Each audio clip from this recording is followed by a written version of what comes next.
Sabe, alguém vai dizer assim, Deus está em todos os lugares, e eu concordo. Ele é onipresente, mas Ele manifesta a sua presença onde Ele é adorado. Eu vejo hoje aqui corações queimando por Jesus. Queimando por Jesus. Eu quero só retomar rapidinho aqui. Quem esteve domingo passado, ou se você assistiu pelo YouTube, Pastor Júnior iniciou uma série de pregações chamada Homem ao Mar. E hoje nós vamos continuar. E Pastor Júnior falou bastante sobre água. Né? Quando nós entramos nesse tema, ele falou, você precisa manjar tudo sobre água. E rapidinho aqui, relembrando.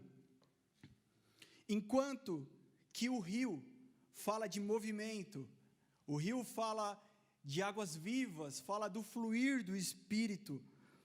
Enquanto que no rio Jesus mergulha, é submerso.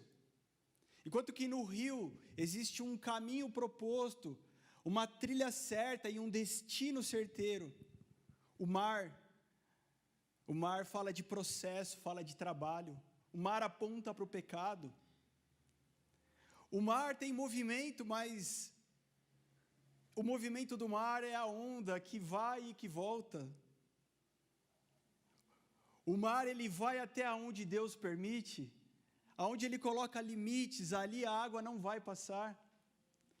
Então, diferente do rio que corre, que flui, o mar, ele até tem movimento, mas ele vai e volta e fica onde o Senhor estabeleceu. Enquanto que no rio Jesus é batizado, ele é submerso. No mar ele vai andar sobre as águas, apontando o pecado, o domínio do pecado. No mar, então nós muitas vezes encontramos com a tempestade e a tormenta, e que tempestade fala de oposição. Relembrando um pouquinho esses conceitos, eu queria avançar com vocês. Amém, gente? Amém. Vocês estão animados para isso? Eu pensei que eu ia ficar cansado, mas eu estou mais animado agora ainda. Então, vamos lá. Lucas, capítulo 4, a partir do versículo 16, rapidinho aí na tua Bíblia, nós vamos ler. Lucas 4,16, que diz assim, Jesus foi para Nazaré, onde havia sido criado. Num sábado entrou na sinagoga, segundo o seu costume, e levantou-se para ler. Então lhe deram o livro do profeta Isaías, e abrindo o livro, achou o lugar onde estava escrito, o Espírito do Senhor está sobre mim, porque Ele me ungiu para evangelizar os pobres, enviou-me para proclamar a libertação aos cativos e restauração da vista aos cegos, para pôr em liberdade os oprimidos e proclamar o ano aceitável do Senhor.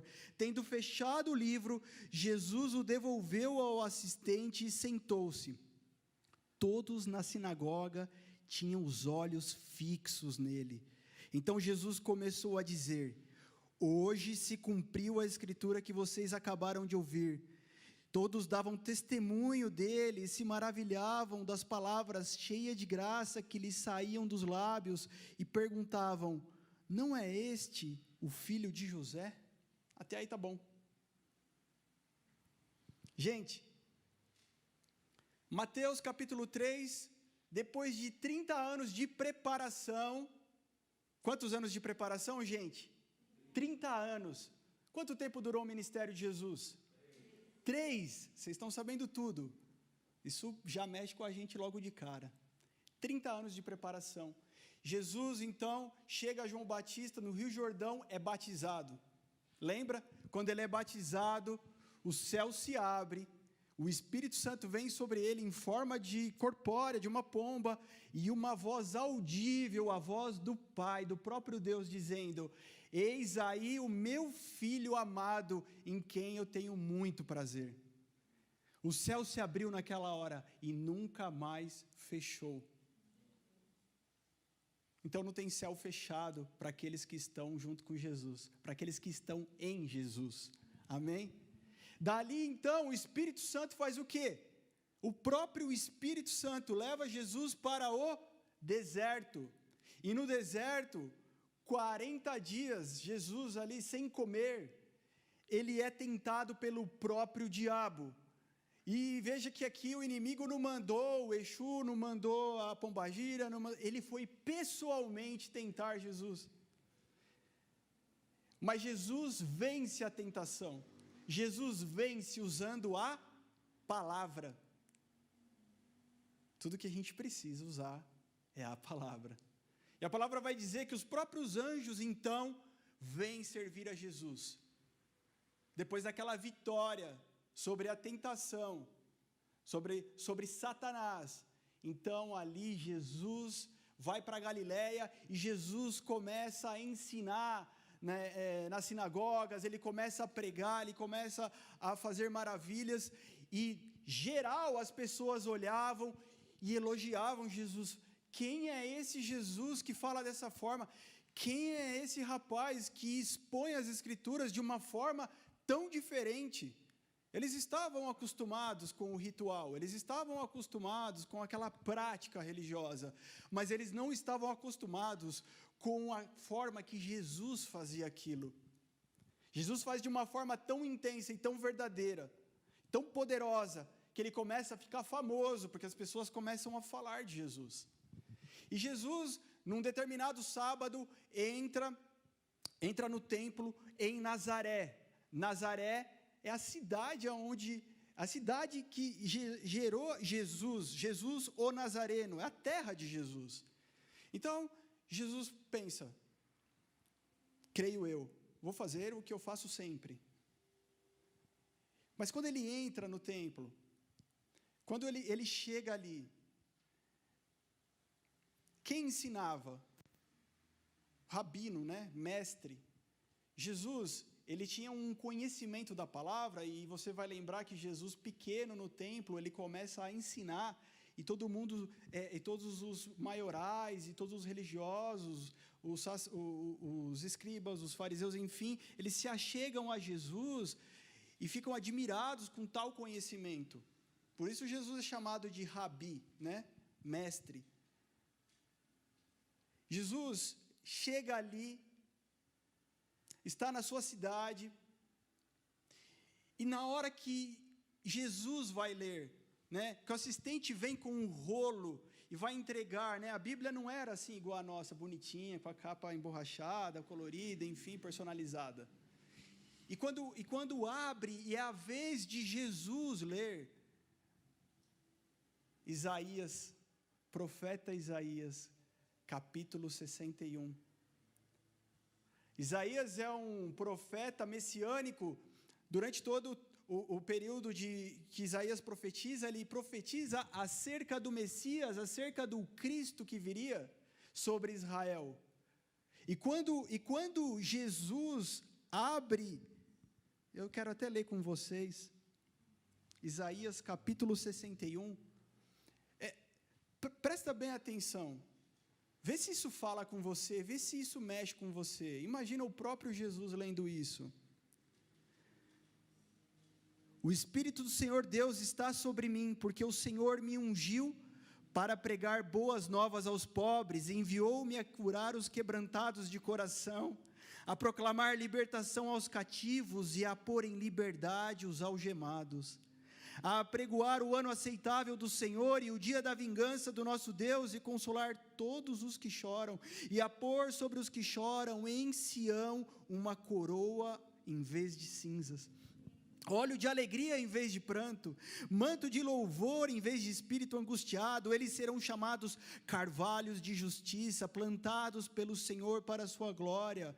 Reconstruirão as antigas ruínas, restaurarão os lugares anteriormente destruídos, e renovarão as cidades arruinadas, destruídas de geração em geração. Estranhos se apresentarão e apacentarão os rebanhos de vocês, estrangeiros serão os seus lavradores e vinhateiros, mas vocês serão chamados sacerdotes do Senhor, e serão conhecidos como ministros do nosso Deus. Comerão as riquezas das nações e se orgulharão do que era a glória delas. Em lugar de vergonha, vocês terão dupla honra. Em lugar da afronta, exultarão na herança recebida. Por isso, em sua terra possuirão o dobro e terão perpétua alegria, porque eu, o Senhor, amo a justiça e odeio a iniquidade do roubo, e em fidelidade lhes darei a sua recompensa, e com eles farei aliança eterna. A posteridade deles será conhecida entre as nações, os seus descendentes no meio dos povos, todos os que virem reconhecerão que eles são família bendita do Senhor. Tenho grande alegria no Senhor, a minha alma se alegra no meu Deus, porque me cobriu de vestes de salvação e me envolveu com um manto de justiça, como noivo que se adorna de turbante, como noiva que enfeita as suas joias, porque como a terra produz os seus renovos e como o jardim faz brotar o que nele se semeia, assim o Senhor Deus fará brotar a justiça e o louvor diante de todas as nações. Cara, o próprio Cristo lendo acerca dele mesmo. A palavra diz aqui que naquele momento, quando Jesus acaba de ler, todos os olhos estavam fixos em Jesus, todos os olhos nem piscavam. Eu imagino como, já viajo, um holofote acendesse, tudo ficasse apagado, e o holofote acendesse em cima de Jesus, e todos os olhos estavam sobre ele. E talvez aquele momento marcante no mundo espiritual, Jesus pensando, eu estou no lugar certo, para fazer a coisa certa, e ele anuncia, hoje se cumpriu essa palavra, hoje vocês estão olhando para essa palavra, eu sou esse, de quem vocês leram, sou eu que venho com esse manto de justiça, com essa capa de salvação, com essa veste.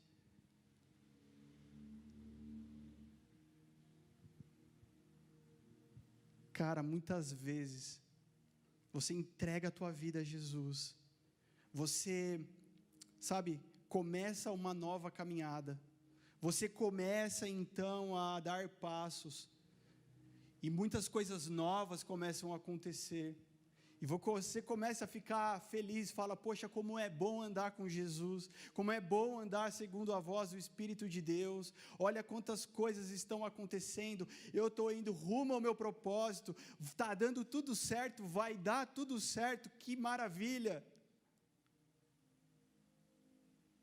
Mas naquela hora, as pessoas que estavam ali, estavam tão apegadas à religião, tão apegadas às leis, tão apegadas, com os olhos tão fixos naquilo que era desse mundo, naquilo que se vê com os olhos da terra, e Deus não vê como você vê, Deus não vê como eu vejo, o olhar dele é bem diferente do nosso. E aquelas pessoas falam, mas esse é o filho do Zé, é o filho da Maria, lembra, esse Jesus é aquele menino que brincava aqui com nossos filhos, eu lembro dele, todo descabelado, descalço, correndo, é o filho do Zé esse Jesus, esse menino é sonhador, que menino é esse?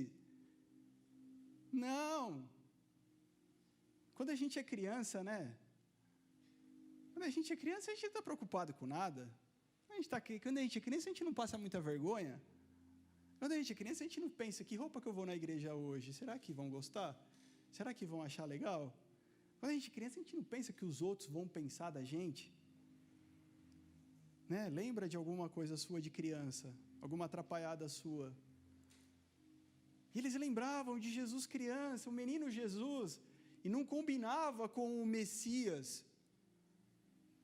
Não, nós aguardamos um rei poderoso que vem libertar Israel. O Messias é alguém de autoridade, de poder, alguém diferenciado, que vem mudar a história do povo de Israel. Não é o filho do Zé, não é o filho da Maria. Não é aquele menino que corria descalço aqui.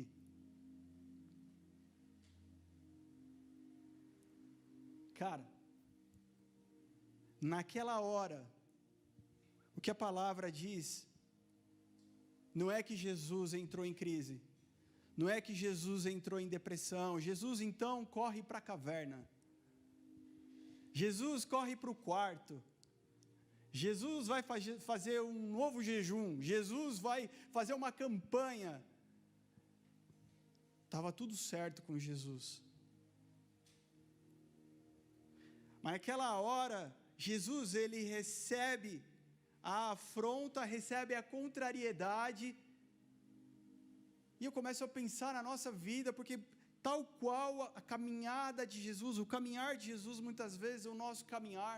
E você fala, cara, eu estou indo certinho, eu estou ouvindo a Deus, eu passei por isso, eu passei por aquilo, eu dei aquele passo, eu cheguei até ali, mas chegou uma hora que a contrariedade, a contradição, a oposição veio, bateu de frente comigo, foi tão grande, e foi a hora que eu perdi. E nós, como seres humanos, na nossa alma, nos nossos sentimentos, é exatamente isso que acontece. É exatamente isso, porque vem a dúvida, vem a crise. Na hora que vem a oposição, que se levanta a tempestade, vem a crise.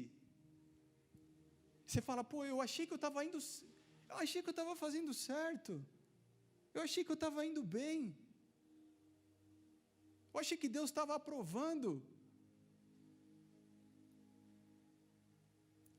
Mas é justamente essa crise, é justamente essa oposição que vai te impulsionar para mais longe, esse novo passo, esse novo sprint que você tem que dar, vai vir dessa oposição, vai vir dos espinhos no ninho. É isso que vai te empurrar para o propósito de Deus. E o que nós estamos falando aqui é do propósito de Deus sobre a nossa vida, igreja. Não é do nosso propósito que queremos apresentar para Deus. Lembre-se, o Evangelho não se trata de pedir coisas a Deus. O Evangelho não se trata de dizer, Deus, faça isso para mim. Deus, não deixa isso acontecer para mim. Deus, muda isso aqui para mim. Não, o Evangelho se trata de Deus dizendo para nós o que Ele quer que nós façamos, amém, igreja? É disso que nós estamos falando. Por isso, antes da crise, você nem teve a oportunidade de conhecer a Deus de verdade, mas está chegando um momento sobre a tua vida, onde o Senhor diz, eu quero que você me conheça, eu quero que você reconheça o tom da minha voz, eu quero que você reconheça o meu cheiro, eu quero que você reconheça como eu falo. Ao invés de Jesus ficar em crise de identidade, angustiado, o que Ele faz? Parte para outra terra. Ele parte rumo ao propósito. Mas, poxa, Jesus chegou em Nazaré, ele anuncia que Ele é o Cristo, o Messias, ali era a terra natal, olha que fantástico aquele lugar, olha que incrível, Jesus sendo revelado em Nazaré. Mas não é de acordo como nós queremos, é de acordo como o Pai deseja. Por isso Jesus sempre vai dizer, eu não faço nada que não venha do Pai, eu não faço nada que o Pai não tenha feito, eu não falo nada que o Pai não tenha dito. Não é em Nazaré, Jesus sai andando e Ele vai para Cafarnaum. E deixa eu te falar uma coisa, o que é que Deus falou sobre a sua vida? O que é que Deus já te falou sobre a sua vida? O que Deus falou que faria de você? Aonde te levaria? Jesus vai para Cafarnaum. E quando Jesus chega em Cafarnaum, deixa eu te dar aqui um resumo rapidinho. Cafarnaum era um lugar muito explorado, ali era uma região portuária na Galileia, onde logisticamente era um lugar ideal para Jesus estar, porque muitas pessoas passavam ali por causa do porto. Os comerciantes passavam por ali. Ali era a rota de passagem. E tudo que Jesus falava ali em Cafarnaum ia parar muito longe, porque alguém passava e ouvia Jesus, e ele voltava para a sua aldeia, voltava para a sua cidade, e levava a palavra de Jesus. O outro lá do outro lado ouviu Jesus ali em Cafarnaum, mas ele foi para a terra dele, e levou, e ali começou a espalhar a palavra. E Cafarnaum era uma cidade portuária, era uma cidade de muito movimento, mas também era uma cidade discriminada, era uma cidade explorada, de um povo sofrido, de um povo empobrecido. E Jesus chega aonde ele tinha que chegar. Não fica olhando para a circunstância, não fica olhando com os olhos naturais, peça o olhar de Deus sobre você. Fala: Deus, eu quero enxergar como o Senhor enxerga, eu quero ver como o Senhor vê, eu quero entender como o Senhor entende. Cafarnaum é a vila de Naum, a aldeia de Naum. Naum quer dizer compassivo, ali chamava Vila da Compaixão. Ali é onde Jesus deveria estar.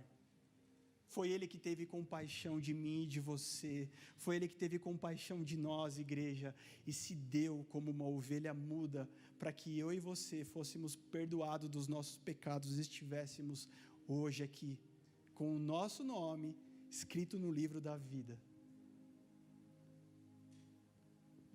Mas Deus não faz nada que não tenha dito aos seus profetas.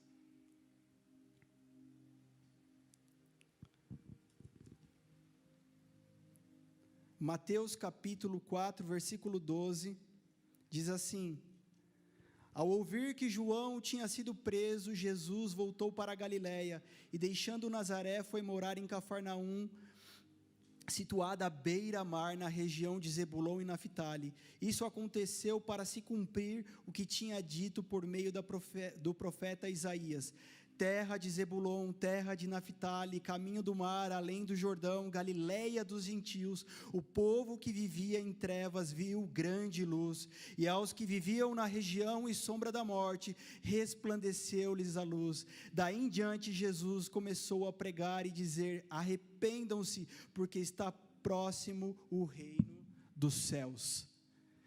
Então Jesus vai parar em Cafarnaum, e se cumpre o que estava escrito há tantos e tantos anos, Isaías capítulo 9, dizendo aonde Jesus chegaria, aonde Jesus começaria a pregar e a dizer: arrependam-se, porque a minha missão agora eu começo a cumprir, e a minha missão é trazer o reino de Deus para a terra. Amém? Sabe? Parece estranho, parece confuso, parece bagunçado, parece que não faz sentido, mas ali é o lugar de Jesus. Ali é onde Deus já tinha planejado todas as coisas. Que tal, igreja, a gente parar de dar murro em ponta de faca? Que tal, igreja, a gente parar de bater a cara na parede, na porta fechada, e dizer: Deus, aonde o Senhor deseja que eu vá? Diante da oposição, diante da contradição, diante da negação, Deus, para que lado que eu tenho que ir? Não é aqui, Jesus. Para onde eu devo andar? E eu preciso te dizer uma coisa: você precisa andar. Não pare na frustração, não pare diante do não, porque o Senhor está nos chamando para dentro do mar, igreja. É necessário dar passos, e esses passos são passos de fé. E essa crise que se levanta sobre você é o momento de dizer qual é a tua identidade. Não só revelar a tua identidade, mas reforçar a tua identidade. Gente, vocês já ouviram falar no dia D? Já ouviu falar? Quem já ouviu falar no dia D? 6 de junho de 1944, Segunda Guerra Mundial, as tropas aliadas, a tropa britânica, Estados Unidos, França, os aliados chegam na Normandia, no norte da França. E quando eles chegam ali, chamado de dia D, foi uma mega operação, mais de 200 mil homens envolvidos, para mudar a história do mundo. Porque foi ali que eles encurralaram as tropas alemãs e começaram a virar o jogo. Foi uma grande campanha de alguns meses até chegar lá em Paris e tomar o poder, que estava os nazistas então deitando e rolando. Mas esse dia D acontece com as tropas aliadas chegando de onde?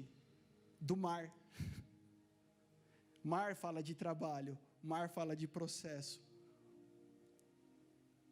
E eles chegam justamente do mar. Mas você já ouviu falar na hora H? Agora é a hora H? Você já deve ter ouvido. Então, o dia D e a hora H. O dia D foi 6 de junho de 1944. A hora H foi às 6 horas da manhã do dia 6 de junho de 1944. A hora H foi a hora que eles desceram das suas embarcações ali, pularam na água, aqueles 200 mil homens pulando na água e correndo em direção à terra. Nessa hora o que acontece? 80 mil, cerca de 80 mil soldados alemães foram mortos. Na hora H. Na hora H, 34 mil mais ou menos, tá? Os números que eu pesquisei, cerca de 34 mil homens das tropas aliadas morrem. 80 mais 34. Na hora H, quase 13 mil civis franceses morrem. Sabe o que acontece, igreja? A gente está esperando que a hora H vai chegar, que vai chegar a nossa vitória. E a gente está achando que é de glória em glória, que é só festa, é só vitória. Eu vou cantar, é só vitória. Mas acontece que toda vitória, ela é precedida de perdas. Esses homens, para tomar o poder, sabe, para virar o jogo daquela Segunda Guerra Mundial, eles calcularam, eles assumiram o risco que eles perderiam vidas. Mas era necessário que houvesse aquela guerra para que chegasse o tempo de paz. Meu querido, deixa eu te falar, está tudo bem, está tudo certo. Há um processo, por isso o Senhor te chama para o mar. Há um processo na tua vida e na minha vida, e eu não vou fugir, nem você. A gente não pode ficar aqui tentando fazer um coaching com vocês, tentando animar vocês. A gente está aqui para pregar a palavra de Deus. E não existe salvação das nossas almas sem antes a morte de cruz. Amém, gente? Não existe a vitória sem calcularmos as perdas que teremos.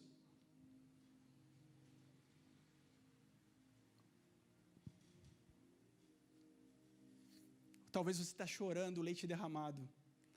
Talvez você está chorando porque você perdeu isso, você perdeu aquilo. Poxa, eu achei que não ia acontecer isso. Acho que Deus não está cuidando de mim. Acho que Deus não gosta mais de mim.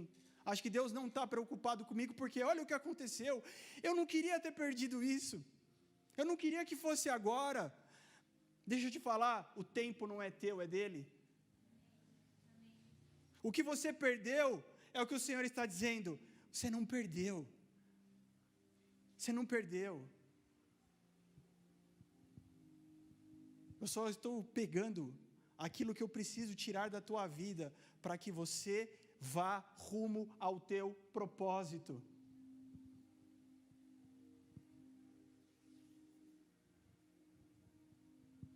Se você quer ser alguém que vai ser aprovado num concurso público, você vai ter que perder horas de sono. Você vai ter que perder feriado, final de semana, porque você vai ter que estudar. Verdade? Se você quer se formar numa carreira como, sei lá, um médico, um advogado, um engenheiro, sei lá o que, você vai ter que perder horas da sua vida, você vai ter que abrir mão de passeios, de amigos, porque você vai ter que estudar. Se você quer ganhar dinheiro, você vai ter que abrir mão de certas coisas para trabalhar. Sim ou não? Se você quer um casamento, você vai ter que abrir mão de ter outros namorados, outras pessoas na tua vida, para se dedicar àquela uma pessoa. Sim? Não existe uma vitória sem perder. Então Jesus, ele chega aonde ele tinha que chegar. Deixa eu te falar, hoje você está no lugar aonde Deus te trouxe, até aqui o Senhor nos ajudou, até aqui o Senhor nos esforçou, e nós chegamos até esse dia, o ponto exato para entendermos o propósito de Deus daqui para frente, igreja. É daqui para frente. Hoje, em nome de Jesus, eu preciso te dizer, para de olhar no retrovisor e começa a olhar para frente. Sim, é necessário ter o retrovisor da direita, da esquerda, ter um aqui no meio, para que você guie e dê direção, o rumo da tua vida, assim como num carro. Sim, mas olha o tamanho do para-brisa. Você precisa olhar para frente. E você chegou até aqui porque o Senhor permitiu que fosse assim. O Senhor permitiu que acontecesse dessa forma. Mas Ele está dizendo, tudo isso serve para te empurrar para o teu propósito. Tudo isso serve para te empurrar para onde você precisa estar, que é onde eu já disse antes mesmo de você nascer. É a palavra que eu liberei antes da fundação do mundo. Eu lembro de palavras de quando eu era pequeno, criança. Eu lembro de palavras de mulheres, de homens de Deus sobre a minha vida, que falava do futuro. E eu era bem pequeno, bem criança, e eu lembro de uma irmã daquelas do coque orando e falando assim para mim, olha, Registon, você vai ser um pastor quando crescer.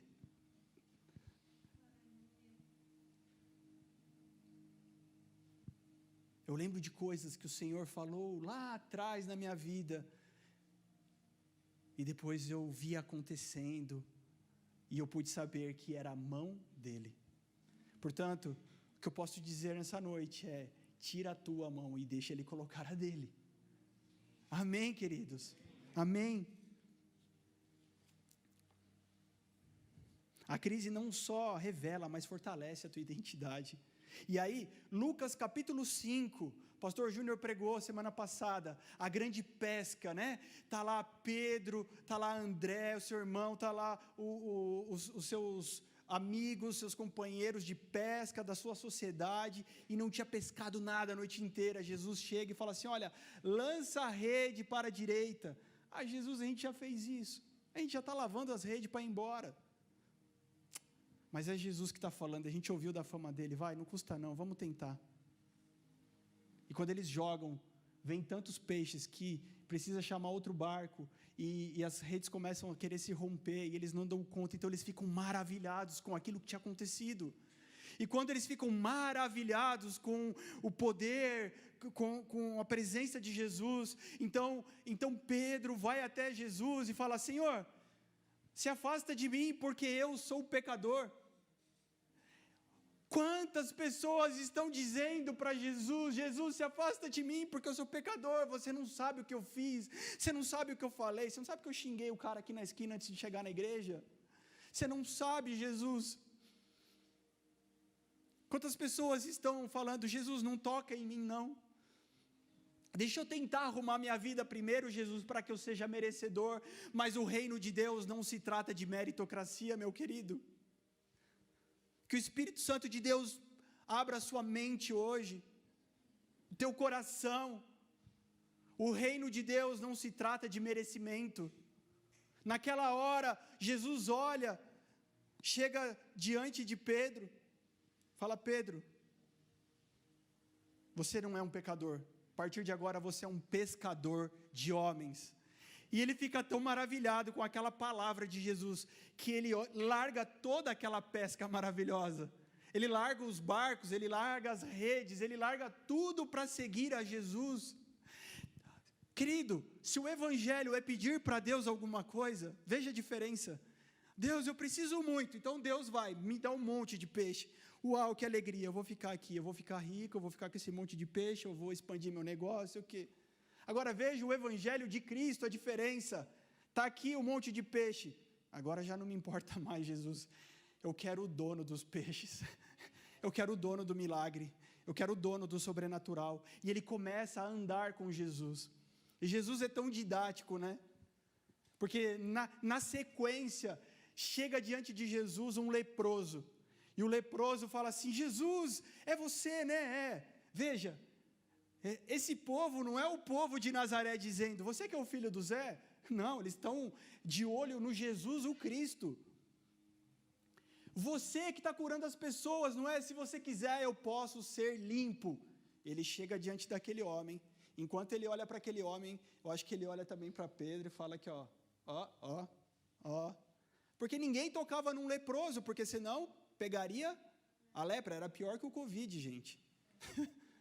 Eles não podiam morar na mesma... A gente ainda pode morar na mesma cidade, né? Eles tinham que ficar para fora da cidade. Jesus fica assim, olhando, acho que para Pedro, aqui, ó. Quero sim, fica limpo. Pedro, não é a lepra dele que me contamina, sou eu que contamino ele. Ele está curado. A sujeira dele não me suja, Pedro.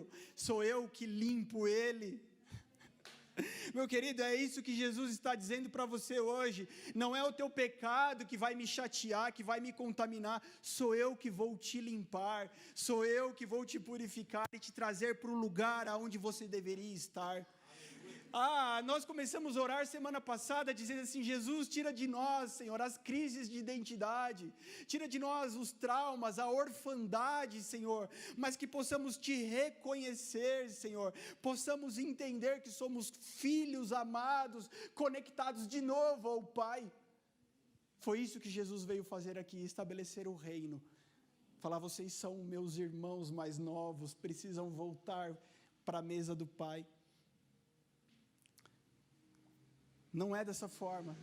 Então, diante disso, Pedro agora, além de não ser mais um pecador, ser um pescador de homens, Pedro agora começa a ter experiências com esse Jesus e saber que ele domina sobre o pecado. Então, um pouco mais para frente, quando chega lá, Mateus capítulo 14, Pedro está no barco junto com os discípulos e começa uma grande tempestade. Aonde ele estava? No mar. Fazendo o quê? Trabalhando. Queridos, não, eu preciso buscar Deus. Você precisa buscar Deus, e para isso vai dar trabalho. Enquanto você trabalha, enquanto você está no processo, está tudo certo. Porque diante da tempestade, a oposição que vem, que você fala, mas que vida, que perrengue, eu estou aqui, eu estou tentando, mas você levanta uma onda, você levanta uma tempestade, mas na tempestade chega quem, igreja? Jesus, andando sobre as águas, porque Jesus anda sobre as águas do mar, ele anda sobre o pecado, ele anda sobre tudo isso, ele tem domínio. E Pedro olha aquilo, todo mundo falando, é um fantasma, e ele fala, não tenham medo. Igreja, ouve essa palavra, a palavra que Jesus vai dizer muitas vezes, não tenham medo. E Pedro, quando olha, fala, bom, é Jesus, então Jesus, se é você, me chama porque eu também quero ir. Jesus ali, e Pedro já tinha tido experiências, e Pedro está andando, e Pedro, eu quero continuar a minha caminhada, porque a revelação é passo a passo, então ele fala, vem Pedro, coloca um pé para fora do barco, coloca o outro, começa a andar sobre a água do mar, fica ali e tal, e vai indo, e começa a aumentar os ventos, as ondas, e ele começa a ter medo, e ele começa a afundar. Jesus, socorro! O mesmo Jesus que ele tinha falado, se afaste, eu sou um pecador, agora ele fala, me dá a mão. E Jesus está lá pronto para puxar Pedro de volta. Jesus não vai pedir nada para você. Jesus não vai colocar você numa furada. Jesus não vai fazer nada sem que antes ele tenha feito. Sem que antes ele mesmo tenha providenciado. O Deus que te dá a visão é o Deus que te dá a provisão. Amém, igreja? Se Ele te deu uma visão, Ele te dá a provisão. Aí você precisa diferenciar duas coisas. Eu estou tentando e nada. Eu estou tentando e não dá nada certo. Talvez a visão é tua, não é a dele. Agora, se você tem certeza que a visão é a visão do propósito que Ele estabeleceu sobre a sua vida, querido, os recursos vão chegar, as providências vão chegar. E quando a oposição se levantar, pode ter certeza que essa oposição vai te empurrar mais além.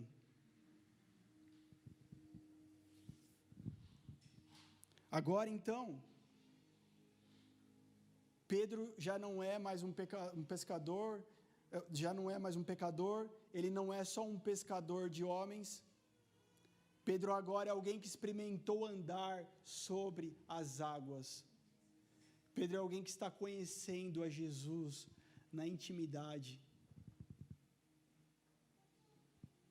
Quando, na calada da noite, alguém grita assim, homem ao mar, numa embarcação, é a pior coisa que poderia falar, porque é alguém que caiu do barco, alguém que caiu da embarcação. E quando alguém grita, homem ao mar, é necessário parar o barco e tentar localizar a pessoa que caiu, porque é muito fácil naquela imensidão do mar perder aquela pessoa, porque as águas movimentam. E a primeira coisa que se faz é localizar a pessoa, e quando localiza a pessoa é ficar com os olhos fixos naquela pessoa, é não tirar os olhos daquela pessoa, até que se possa chegar mais perto para lançar uma corda, um bote, um salva-vidas, enfim. Mas um detalhe também, que além de não perder de vista aquela pessoa, o barco, principalmente um barco, se ele tiver motor, ele não pode simplesmente voltar de ré, porque a hélice vai matar a pessoa que está na água. O barco precisa fazer meia volta e vir de frente, queridos. E isso fala sobre eu e você. Porque o Senhor nos chamou para o mar. Mas não é que Ele está chamando a gente para o pecado. O Senhor, Ele nos trata, Ele nos resgata, Ele nos firma, para que a gente possa fazer o que Ele fez. Dá a mão aqui, Pedro. Levanta, vamos para o lugar seguro. Ele está chamando homens e mulheres que se levantarão para olhar para os que estão no mar gritando socorro. E ser, primeiro, esse olhar atento. Sabe, aonde está o teu olhar? Será que o seu olhar está em coisas? A obra de Deus não se trata de coisas, se trata de pessoas. O Senhor está tratando o nosso olhar, para que a gente possa olhar como Jesus olha. Olhar as pessoas. E quando você vai resgatar alguém, você não simplesmente para, ei, caramba, vamos voltar lá para o Wellington, hein? Daí, vai, bora, vamos que eu estou com pressa. Não, cara, você volta, você olha nos olhos, você vai de frente do problema, você vai de frente para o problema. Então, igreja, o Senhor tem nos tratado, tem nos sarado, para que a gente possa ser esse, que vai de frente com o problema, que vai de peito aberto, que vai de coração diante do problema. Eu queria que você se colocasse de pé. E eu queria que você entendesse o que Jesus está dizendo aqui nessa noite.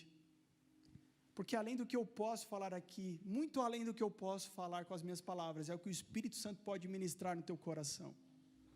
É o que Ele pode fazer durante essa semana, as experiências que Ele pode te dar.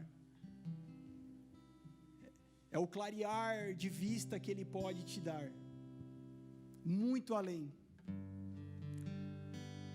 enquanto você ficar brincando de pegar peixinho, a sua vida não vai sair do lugar, meu querido. O Senhor está te dizendo assim: larga essa varinha aí, larga essa rede e vem aqui para onde é o teu lugar. Pedro era um pedido de socorro naquele momento, mas chegaria o momento seguinte, onde Pedro seria o socorro. Porque mais adiante, Mateus capítulo 16, Jesus chega para Pedro e fala: Pedro, tu és pedra, e sobre essa pedra, sobre essa rocha, eu edificarei a minha igreja. Não é mais um pecador, não é mais um pescador, é alguém que Jesus está dizendo: é sobre você, Pedro, que eu vou edificar a minha igreja. É para você que eu estou entregando as chaves do reino. E qual é a diferença que isso faz? Pedro, tudo que você ligar aqui será ligado no céu, e tudo que você desligar aqui será desligado no céu. O que o Senhor está fazendo é apresentando o seu reino. Então não vivemos mais com os olhos nessa terra aqui. Nós andamos com o pé na terra, mas com os olhos no céu. Qual foi a missão de Jesus? Trazer o reino de Deus. E para isso ele comissionou homens e mulheres. Marcos capítulo 16, Mateus capítulo 28 vai dizer a grande comissão. E qual é a grande comissão? Que sejamos pescadores de homens. Amém, gente? Amém? Feche os teus olhos e diga para o Senhor então: Senhor, eu tenho coragem, Senhor, de abrir mão. Eu tenho coragem de tirar a minha mão e dizer: vem o Senhor, Jesus. Vem o Senhor dar rumo para a minha vida. Vem o Senhor tratar o meu coração. Vem o Senhor tratar a minha vista. Vem o Senhor tratar a minha identidade, Senhor, e me colocar no lugar onde o Senhor deseja que eu esteja, Senhor. Sim, Jesus, nessa hora que o Senhor possa encontrar homens, mulheres, corações aqui, Senhor, que te amam, mesmo que quebrados ou feridos, Senhor, corações que têm verdade o suficiente para dizer: Senhor, faça em mim como o Senhor deseja. Senhor, escreve a minha história como o Senhor deseja escrever. Sabe, talvez um dia você levantou a mão porque alguém disse que precisava levantar a mão e aceitar a Jesus, mas nós não aceitamos Jesus, é Ele que nos aceitou. Mas sabe o que eu sinto nesse dia? Eu sinto o Senhor dizendo assim: o que eu quero são corações entregues a mim. O que eu quero são pessoas dizendo: Jesus, eu entrego a minha vida para Ti. E se você precisa fazer isso hoje, se você precisa fazer isso de novo hoje, coloque a mão no teu coração e diga: Jesus, eu entrego a minha vida para o Senhor. Eu tentei até agora com as minhas capacidades, com as minhas forças. Eu tentei até agora do meu jeito, Senhor. E só quem pode te convencer disso é o Espírito Santo de Deus. É só Ele que pode te convencer disso. A ponto de que você se chegue a Ele agora e diga: Senhor, eu entrego a minha vida. Faz como o Senhor quiser. Dá o rumo que o Senhor tem projetado, planejado. Dá o Senhor o rumo para mim. Pai, eu oro para que o Teu Espírito Santo encoraje, Senhor, homens e mulheres aqui, a dar um passo de fé, Senhor, não por emoção. Não, Senhor, não por emoção, mas, Senhor, por uma mente, Senhor, e um coração entregues a Ti, para que o Senhor realmente esforce, encoraje e venha com o Teu Espírito Santo, Senhor, cercar, Senhor, essa semente. Venha, Senhor, guardar, Senhor, essa semente, Senhor, para que sejam homens que no decorrer dos próximos dias tenham experiência contigo, experiência do quão bom, Senhor, é andar na Tua dependência, quão bom é entregar tudo a Ti. Muito obrigado, Espírito Santo de Deus. Muito obrigado, Jesus, por tudo que o Senhor tem feito. Amém. Amém. Gente, grandes coisas estão por vir. Amém, igreja? Sabe? A hora é agora. Esse é o dia D e essa é a hora H. Por isso, tantas perdas nós estamos vendo. É por isso que nós estamos vendo perdas. É por isso que talvez você esteja sofrendo na pele perdas. É por isso que você esteja sofrendo na pele situações adversas. Porque a hora H é essa hora. Mas logo além ali há uma vitória. Eu não estou falando de uma vitóriazinha na tua vida, não. Eu estou falando da vitória do Rei dos Reis, Senhor dos Senhores, que breve vem buscar a sua noiva, a igreja. É a vitória do Cordeiro, que vem como leão. Não há mais tempo de brincarmos de igrejinha, de cultinho, queridos. Não há mais tempo de brincar. Não estamos fazendo cultinho aqui. Estamos na hora H. E quem vive a hora H são os homens preparados, são os soldados, os guerreiros preparados. Está doendo, querido? Se está doendo, eu tenho uma boa coisa para te falar. Ele é o bálsamo de Gileade sobre as feridas. Mas as feridas vão cicatrizar, vão curar e vão te tornar alguém mais forte, alguém mais preparado, alguém que tem caminhada, alguém que tem bagagem, alguém que tem história para contar, alguém que conhece Ele na caminhada. Ele vai dizer: eu sou o caminho. E é nessa caminhada, é nesse processo que conheceremos Ele dia após dia, igreja. Sabe, não há mais tempo para ficarmos pensando: será que eu quero? Será que eu não quero? Jesus faz essa bênção aqui para mim. Jesus faz esse milagre aqui para mim. Não. O maior milagre já está feito. Aliás, já está consumado. Lá na cruz ele bradou: já está consumado. Deixa eu te falar, o que você precisa já está pronto. É você que precisa entrar nele e desfrutar o que está pronto. Não seremos mais os mesmos, queridos. Não seremos mais os mesmos. Não, existem homens e mulheres ao mar gritando: socorro, socorro.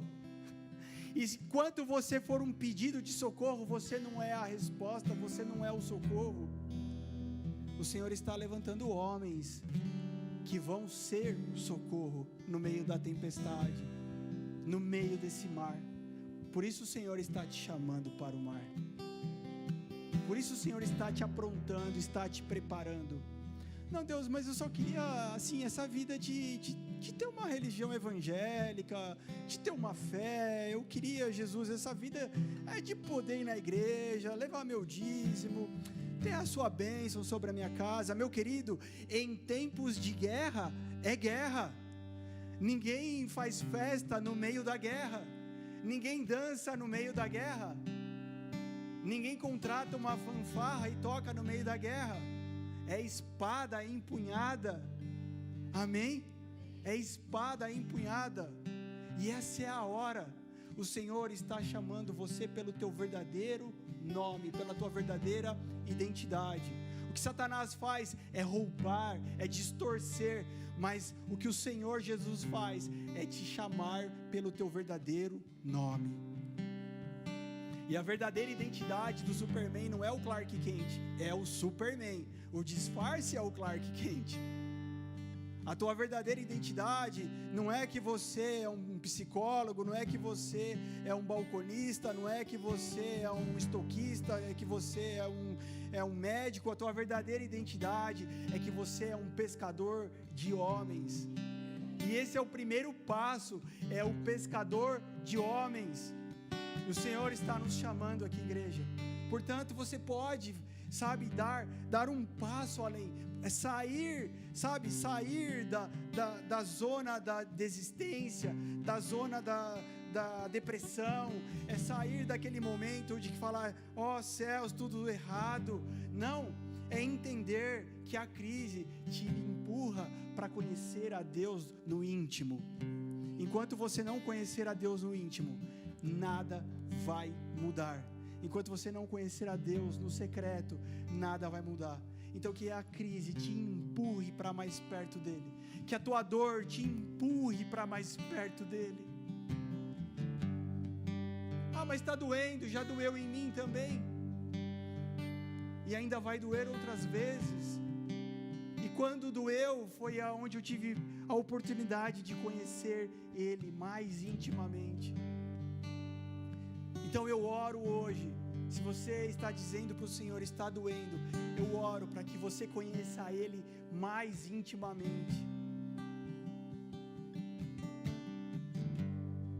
Sabe, é na tua dor que as coisas começam a mudar. É na tua crise que as coisas começam a tomar o rumo certo. Jesus precisava estar em Cafarnaum, diante do mar da Galileia. Aonde é que você precisa estar? E o Senhor te trouxe aonde você precisava estar. Ele te guardou até hoje. Ele te guardou, Ele te deu livramentos. Coisas piores poderiam ter acontecido, mas Ele te trouxe até aqui hoje para ouvir essa palavra de quem você é. E daqui para frente é necessário que a terra corresponda à semente. A semente pode ser boa, mas a terra também precisa ser boa. E toda vez que o Senhor dá uma palavra, é necessário uma resposta. Amém, queridos? Portanto, o Senhor nos chama para levantar a cabeça e para ir adiante do mar e da tempestade. O que eu posso fazer, pastor? Você pode fazer a sua parte. Nós estamos fazendo tudo o que nós podemos. Dividimos em 2 cultos. Faz a sua inscrição amanhã, segunda-feira, para o seu culto. Convida um amigo seu, compartilha na tua rede social, coloca no teu WhatsApp, coloca no teu Instagram, no teu Facebook, faz alguma coisa. Alguém está pedindo socorro no meio do mar. Faz alguma coisa. E alguém me ligou hoje de manhã e falou assim: Regis, não dá, as inscrições estão esgotadas. Estão esgotadas? É, estão esgotadas. E alguém liga e fala assim: mas eu preciso ir na tua igreja hoje. E como é que eu falo assim? Não, você não vai. Nós estamos resgatando homens que estão no mar. Então, o que eu posso fazer, pastor? Você pode fazer a sua inscrição bonitinho. Você pode não furar com a tua inscrição, que você está tirando o lugar de alguém. Você está roubando o lugar de alguém. Ah, mas aconteceu imprevisto. Imprevistos acontecem, a gente entende. E você pode mandar um WhatsApp e avisar: aconteceu um imprevisto, não estarei.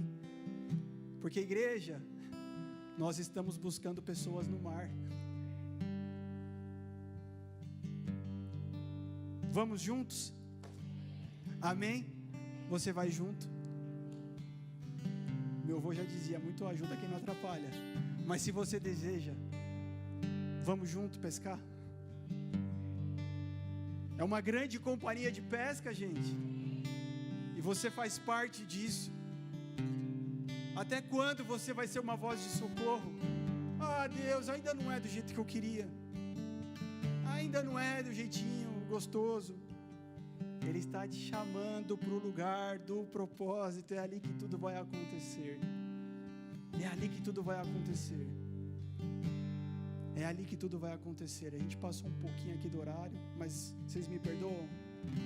A gente está em fase de teste. A gente está em fase de teste. Então, me perdoa em nome de Jesus. A gente vai melhorar. Mas você faz parte disso. Se você ouvir uma palavra de Jesus, essa palavra de Jesus não pode ficar presa em você. Não é um lago, você é um rio, e o rio flui. Aquilo que chegou em você precisa ir adiante, é para mais alguém. Amém? Vamos encerrar então. Levante sua mão direita comigo, agradeça a Deus. Sabe, nessa última oração, Deus ainda está tocando pessoas aqui, e ainda dá tempo. Esse é o tempo oportuno que o Senhor nos preparou, ainda dá tempo. Eu sinto que pessoas estão dizendo mais uma vez: Jesus, eu entrego a minha vida a Ti. Sabe, hoje de manhã, Jesus, sabe, eu sentia o Senhor falando isso comigo.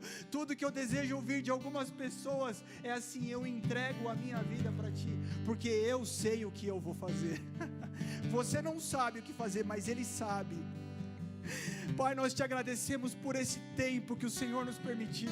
Nós te agradecemos pelo Teu Espírito Santo derramado sobre nós, Jesus. Pai, nós te agradecemos pela Tua bondade, pela Tua graça, Senhor. Mas, Senhor, que, Pai, esse seja um marco para pessoas aqui. Que essa semana seja um marco na vida de pessoas aqui, Senhor. Porque o Senhor é o único que tem a capacidade de mudar, Senhor, e nos devolver a verdadeira identidade, Senhor. Quem de fato nós somos. O Senhor é o único que tira as deformidades. Pai, em nome de Jesus, Senhor, nós abençoamos as famílias aqui representadas. Senhor, lançamos uma palavra de vida e de cura sobre os enfermos, ó Pai.